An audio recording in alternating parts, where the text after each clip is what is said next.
अस्सलामुअलैकुम, मैं हूं मरियम नवाज, मेरे साथ है वसीम मलिक। आप देख रहे हैं फ्रॉम कोर्ट रूम नंबर 1।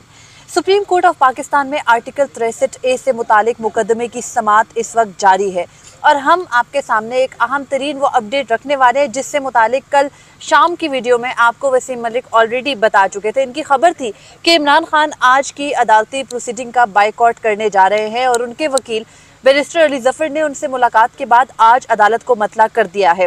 अब तक की समाअत के दौरान आईनी तरमीम भी डिस्कस हो गई, जुडिशल पैकेज भी डिस्कस हो गया, चीफ जस्टिस की एक्सटेंशन से मुतालिक भी बात हो गई। तो हम इस अहम तरीन डेवलपमेंट को आपके सामने रखने के लिए इस वक्त सुप्रीम कोर्ट ही में मौजूद हैं। वसीम, आपने कल खबर दी थी बाइकआउट हो जाएगा, जने आपकी खबर भी आज दुरुस्त साबित होगी, लेकिन ये बताइएगा कि आज जब समाअत का आगाज हुआ तो बैरिस्टर अली जफर ने सबसे पहले आकर क्या बताया, क्योंकि वो इमरान खान से मुलाकात के लिए गए हैं अदालती हुक्म के बाद गालिबन। अच्छा, सबसे पहले तो जो समाअत में शुरू से एंड तक हुआ ये बड़ा गैर मामूली था, वो हम अपने नाज़रीन तक रखते हैं। मगर बैरिस्टर अली जफ़र काजी फरीसा के सामने खड़े होकर कह रहे हैं कि एक आईनी तरमीम आ रही है, आईनी अदालत का क़याम हो रहा है, जजेस सिटिंग चीफ जस्टिस का नाम लिया गया कि उनकी उम्र बढ़ाने जा रही है ये वफाकी हुकूमत और ये केस उससे जुड़ा है। तो एक लम्हे तो चीफ जस्टिस काजी फरीसा ने कहा कि मुझे तो कुछ भी नहीं पता। हाँ। फिर उन्होंने कहा कि आप ये तौहीन अदालत कर रहे हैं, हम आपको इजाज़त नहीं देंगे, आपने इतना बड़ा इल्ज़ाम लगा दिया इस अदालत पे कि हम हाउस ट्रेडिंग कर रहे हैं। तो खैर गैर मामूली समाअत थी। गुज़श्ता रोज़ इमरान खान से मुलाकात में क्या कुछ हुआ उसका तज़किरा भी हुआ। तो जैसे ही समाअत का बाकायदा आगाज़ होता है तो चीफ जस्टिस काजी फरीसा बैरिस्टर अली जफ़र को बुलाते हैं। बैरिस्टर अली जफ़र साहब रोस्टम पर आते हैं। काजी फरीसा साहब पूछते हैं कि मुलाकात हो गई, जिस पर बैरिस्टर अली जफ़र साहब कहते हैं कि मुलाकात तो हो गई मगर ये मुलाकात जो है ये प्राइवेट नहीं थी। ये मुलाकात जो है इसमें एक पुलिस एहलकार मौजूद था और बैरिस्टर अली जफ़र ने कहा कि जिस तरह वकील और जो क्लाइंट है उसकी मुलाकात में जो प्राइवेसी का फैक्टर होता है वो भी शामिल नहीं था। काजी फरीसा साहब हंसे उस पर और उन्होंने कहा चलें आगे बढ़ें, बताएं। तो जिस पर अली जफ़र साहब ने कहा कि इमरान खान इन पर्सन आना चाहते हैं। और उसके बाद फिर उन्होंने कहा कि लास्ट टाइम आपने इस बात की इजाज़त दी थी, अब भी अगर ऐसा कुछ हो जाए तो मतलब वो यहाँ रुके। चीफ जस्टिस काजी फरीसा ने ही उन्हें रोका और कहा कि चलें अली जफ़र साहब आप आगे बढ़ें। फिर अली जफ़र साहब ने कहा कि सर आप बता दें वो इन पर्सन पेश होना चाहते हैं, तो इस मामले में आप क्या फ़ैसला करेंगे। तो काजी फरीसा साहब कैटेगोरिकली कोई जवाब नहीं देना चाहते थे कि हम खबर चलाएं कि इमरान खान साहब को पेश होने की इजाज़त काजी फरीसा साहब ने नहीं दी। वो बात गोल करना चाहते थे, जिस पर उन्होंने अली जफ़र साहब को कहा कि अली जफ़र साहब आपको पता है सुप्रीम कोर्ट को कैसे चलाया जाता है, सुप्रीम कोर्ट कैसे चलती है। आप पहले दिन आए आप कुछ नहीं बोले, दूसरे दिन आप आए आप खामोश रहे, तीसरे दिन आपने आकर कहा कि आप इमरान खान से मुलाकात करना चाहते हैं और आपने बेंच पर इतराज़ आयद कर दिया। हमने आपकी सब बात मानी। अगर कोई शख्स जिसके पास वकील नहीं है वो आके हमें कहता है कि हमने इन पर्सन पेश होता है तो हम उसे सुनते हैं। फिर काजी फरीसा साहब ने कहा कि ये बड़ी अजीब सी बात है कि अगर वकील कहे कि मैं नहीं बोलता, मेरा क्लाइंट आके बोलेगा, हालांकि क्लाइंट आके बोलते हैं कि हमारे पास वकील नहीं है तो हम आके बोलेंगे। तो यहाँ पर जमाल खान मंदोखेल साहब उन्होंने भी बोला, उन्होंने कहा कि हम भी वकालत करते रहे हैं। अली जफ़र साहब बहुत सारी ऐसी बातें होती हैं जो क्लाइंट्स करना चाहते हैं लेकिन हम सारी बातें अदालत में नहीं करते, हम उसमें से बहुत सारी बातें रोक लेते हैं। फिर काजी फरीसा साहब ने कहा चले ना अली जफ़र साहब प्रोसीड करें, हमारे पास कोई इस हवाले से बाकायदा दरख्वास्त भी नहीं है कि हम उसको मुस्तरद करें। फिर उसके बाद अली जफ़र साहब को कहा गया कि आप सीनियर वकील हैं, क्योंकि अली जफ़र साहब बार बार इस बात का तकाजा कर रहे थे। कहा गया कि आप सीनियर वकील हैं, आप माजी में सदर सुप्रीम कोर्ट बार रहे हैं और मौजूदा वक्त में आप सेनेटर हैं, आपका जो स्टैचर है वो बहुत बड़ा है, आप पर भारी जिम्मेदारी आयद होती है। अली जफ़र साहब फिर कहते हैं कि चलें आप उन्हें इन पर्सन पेश होने की इजाज़त नहीं दे रहे तो जो बातें उन्होंने कही हैं वो मैं आपके सामने रख देता हूँ। काजी फरीसा साहब कहते हैं नहीं, हम नहीं सुनेंगे, इमरान खान की बात हम नहीं सुनेंगे। जिसके बाद जो समाअत है वो आगे बढ़ती है। उसके बाद फिर काजी फरीसा साहब कहते हैं चलें अली जफ़र साहब आगे बढ़ें, देखें 5 मिनट घड़ी का वक्त हो चुका है, आप बात कर रहे हैं। अली जफ़र साहब कहते हैं कि अगर आप मुझे बोलने देंगे तो अगले 7 मिनट में मैं कमरा अदालत से बाहर चला जाऊंगा। फिर अली जफ़र साहब ने कहा कि मैं कुछ कहना चाहता हूँ। काजी फरीसा साहब ने कहा कि आप अगर केस के मेरिट्स पर दलाइल देंगे तो मैं आपको 6 घंटे सुनूंगा, लेकिन अगर आप सियासी बातें करेंगे तो मैं आपको नहीं बोलने दूंगा। फिर अली जफ़र साहब बोले, उन्होंने कहा कि एक तरमीम का केस है जो कि हुकूमत लाना चाहती है। जो मंदोखेल साहब हैं वो यहाँ पर बोले, उन्होंने कहा कि अली जफर साहब, अगर आप ये तरमीम वाली बात कर रहे हैं तो फिर आप ज़रा शुरू से आएँ कि ये रेफरेंस कब आया, कैसे आया और उस पर क्या फ़ैसला दिया गया था। यानी यहाँ जस्टिस जमाल खान मंदोखेल अपना जुर्म तस्लीम कर गए। अली जफर साहब ने जब कहा जुर्म कैसे, मतलब कि ये एक तरमीम का केस है, वफाकी हुकूमत तरमीम लाना चाहती है, यानी जजेस को इल्म है अभी तक, क्योंकि ऑलरेडी जाहिर है सबको इल्म होता है, लेकिन जज अपने आप को यूँ शो करते हैं जैसे उनको दुनिया के बारे में पता कुछ नहीं है। वो बेंच में बैठकर ये शो करते हैं। हम आगे की प्रोसीडिंग आपको बताएंगे तो आपको पता चलेगा कि ये तासुर आज भी वो देने की कोशिश कर रहे थे। तो यहाँ पर वो जुर्म तस्लीम ऐसे कर रहे हैं कि वो बता रहे हैं कि शुरू से जरूरत क्यों पेश आई, वरना वो इस बात को कंट्राडिक्ट करते हैं ना कि ये आप कौन सी आईनी तरमीम की बात कर रहे हैं, इस अदालत को उससे क्या ताल्लुक है। उन्होंने फिर कहा कि आप माजी से चलें, बात फिर शुरू से करें। फिर काजी फैसल साहब ने कहा कि जजेस, आप जजों को मुतनाज़ बना रहे हैं, जजेस सिर्फ फैसलों को देखते हैं, हमें मुस्तकबिल और हाल में मत लाइए, हमारे सामने एक रिव्यू का केस है और हम वो सुनेंगे। अली जफर साहब कहते हैं कि नहीं सर, आपको हाल में जाना पड़ेगा। फिर अली जफर साहब कहते हैं कि आपको पता है मैं क्या कहने लगा हूँ, इसलिए आप मुझे रोक रहे हैं। काजी फैसल साहब यहाँ पर कहते हैं कि हम दिमाग नहीं पढ़ सकते। अली जफर साहब फिर हंसते हुए कहते हैं कि पता तो है सर आपको, वरना आप मुझे बोलने देते। मैं बोलने लगता हूँ, आप मेरी बात कंप्लीट नहीं करने देते, मुझे रोक देते हैं।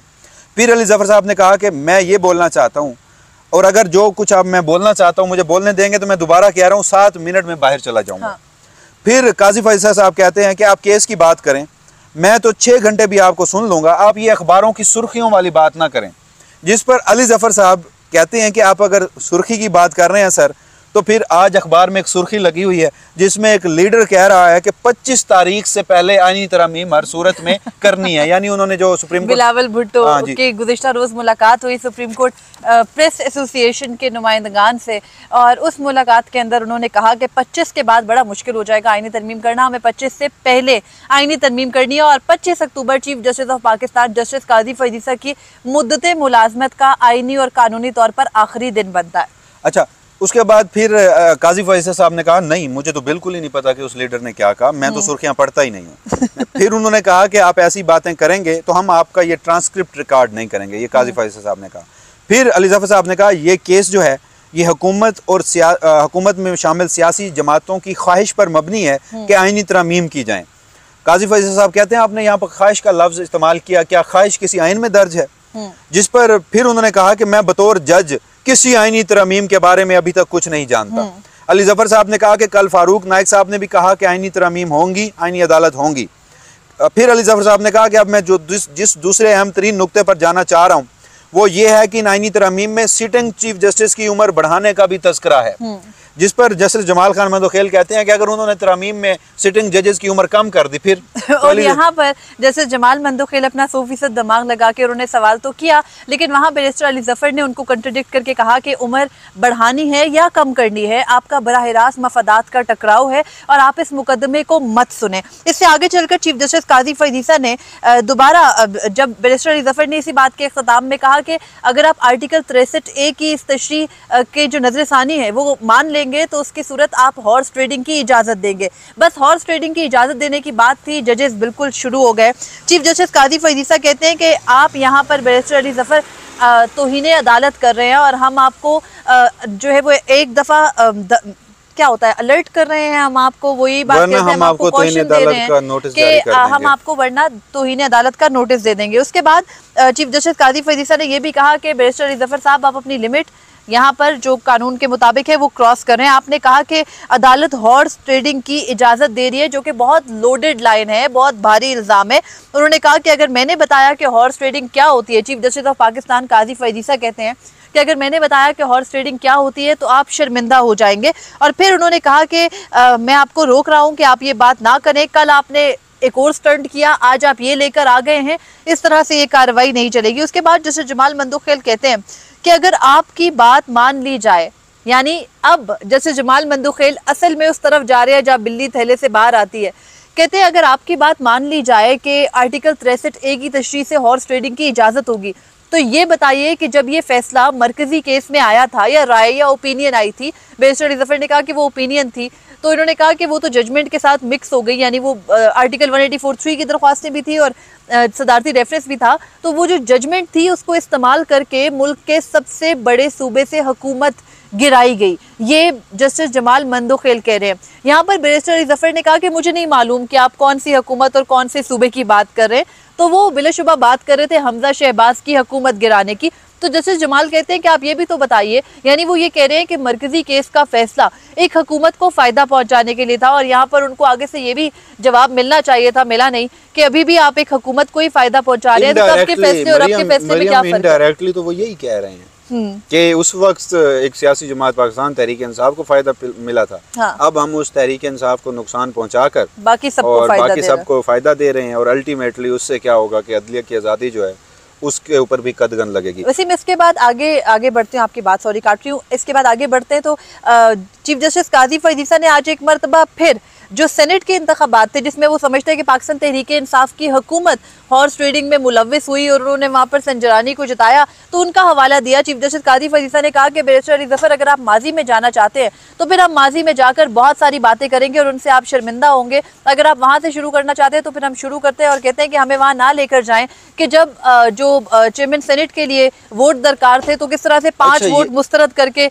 बनाया गया और जिताया गया, और कहते हैं कैमरे लगाए गए। आपको याद है वसीम, ये वही दिन थे जब मैं एक और बात करना चाहता हूं। काजी फैज़ ईसा साहब के पास एक वाहिद दलील है। आप उन्हें 2024 के इंतखाबात में धांधली की बात करें, वो कहते हैं मैं 2018 ये बात की बैरिस्टर अली जफर ने। उन्होंने कहा कि सर ये आज भी हो रहा है, आज भी लिखने वाले आज भी लिखेंगे जो कुछ हो रहा है। तो चीफ जस्टिस काजी फैज़ ईसा कहते हैं कि नहीं, आप माजी में जाना चाहते हैं तो फिर आप सुने, हम आपको वहां ले जाते हैं, लेकिन वहां मत जाइए। यानी इन जजेस को मालूम है कि जो माजी से होता तसलसल आया वो आज भी जारी है, लेकिन ये सुनना नहीं चाहते। बात वही है, गुज़िश्ता नहीं सुनना क्या नहीं चाहते, हमें खुल के बात करनी चाहिए। सहूलतकारी कर रहे हैं, इतनी सहूलतकारी उस वक्त अदालतों से नहीं हो रही थी जो इस वक्त हो रही है, और जिस कदर काजी फैज़ ईसा साहब फ्रंट फुट पर आ चुके हैं और जिस कदर वो बातें कर रहे हैं।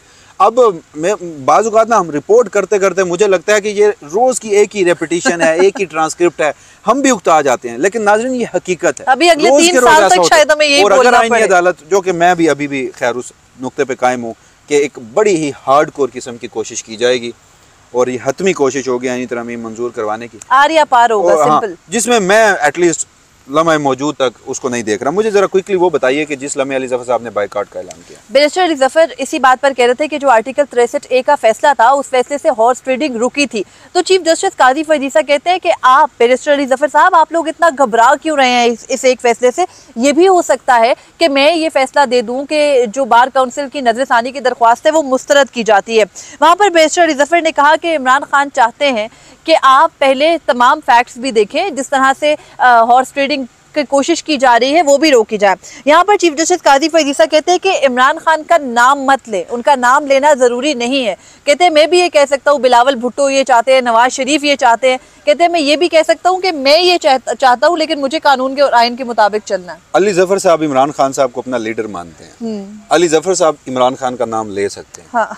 बदले में काजी फैज़ ईसा साहब बिलावल भुट्टो जरदारी और शहबाज शरीफ को अपना लीडर मानते हैं। नवाज शरीफ को अपना लीडर मानते हैं। जवाब तो आपने खुद दे दिया है। आगे बढ़ते हैं। उसके बाद उन्होंने जब रोका, जैसे जमाल मंदोखेल कह रहे थे आज भी हॉर्स ट्रेडिंग हो रही है, तस्लीम कर रहे हैं। उनके भाई गालिबन एक सेनेटर हैं, तो उनको अच्छे से पता है, पाकिस्तान पीपल्स पार्टी के सेनेटर है जैसे जमाल मंदोखेल, सिटिंग जज है, लेकिन उनके कजन अच्छे इंसान हैं, उन्हें पता है कि सुप्रीम कोर्ट जो है वो तबाह हो गई वो उनके, लेकिन उन्होंने अपने कजन को मना लिया है। कल उन्होंने किस्सा सुनाया, मैंने अपने कजन को मना लिया, बिल्कुल। लेकिन उसके बाद बैरिस्टर अली जफर ने कहा कि ठीक है, अगर आप मेरी बात नहीं सुनना चाहते तो मुझे हिदायत ये मिली है कि मैं अपनी ये जो दरख्वास्त है इस मुकदमे की पैरवी की वो वापस ले लूँ और इस अदालती प्रोसीडिंग से बाइकआउट कर दूँ।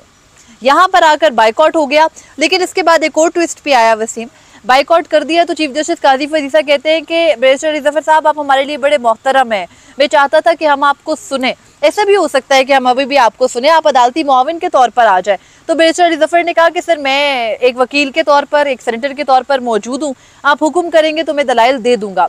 तो चीफ जस्टिस काजी फैज़ ईसा कहते हैं कि हुक्म कैसा, हम आपसे दरख्वास्त करते हैं। और बैरिस्टर अली जफर ने उनकी दरख्वास्त मंजूर कर ली। और फिर उसके बाद इस वक्त भी नाज़रीन जब हम ये वीडियो रिकॉर्ड कर रहे हैं, मुमकिन है कि जब आप देख रहे हो तो समाअत कंक्लूड हो चुकी हो, आज की जजमेंट रिजर्व भी हो सकता है या कुछ भी हो सकता है। बहरहाल तो जिस लम्हे हम ये वीडियो रिकॉर्ड कर रहे हैं बड़ी डेवलपमेंट हो चुकी थी, तो सोचा कि स्टूडियो से पहले ही आपको सुप्रीम कोर्ट से बराह रास्त उस हवाले से अपडेट करते चलें। तो अली जफर साहब जो हैं वो अभी दलाइल दे रहे हैं बतौर अदालती मामन के। और मरियम मैं ये समझता हूँ कि काजी फैज़ ईसा साहब ने इमरान खान के साथ आज अपना स्कोर सेटल करने की कोशिश की है कि जब काजी फैज़ ईसा साहब ने देखा कि इमरान खान के वकील अली जफर बाइकआउट का ऐलान कर रहे हैं, यानी इमरान खान ने बाइकआउट का ऐलान किया, तो उन्होंने फिर अली ज़फ़र साहब को मुआवन मुकर्रर किया और इमरान खान को एक पैगाम दिया कि हम अली ज़फ़र को सुनेंगे भी और फैसला भी करेंगे। तो नाज़रीन, ये अब तक की डेवलपमेंट थी।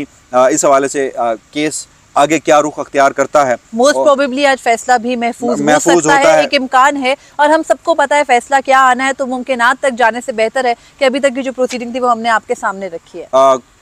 फर्दर क्या होगा, जो भी डेवलपमेंट होंगी फ्रॉम कोर्ट रूम नंबर 1 के अगले एपिसोड में आपको आगाह रखेंगे। तब तक के लिए मुझे और मरीम नवाज़ खान साहिबा को इजाज़त दीजिएगा। अल्लाह निगहबान।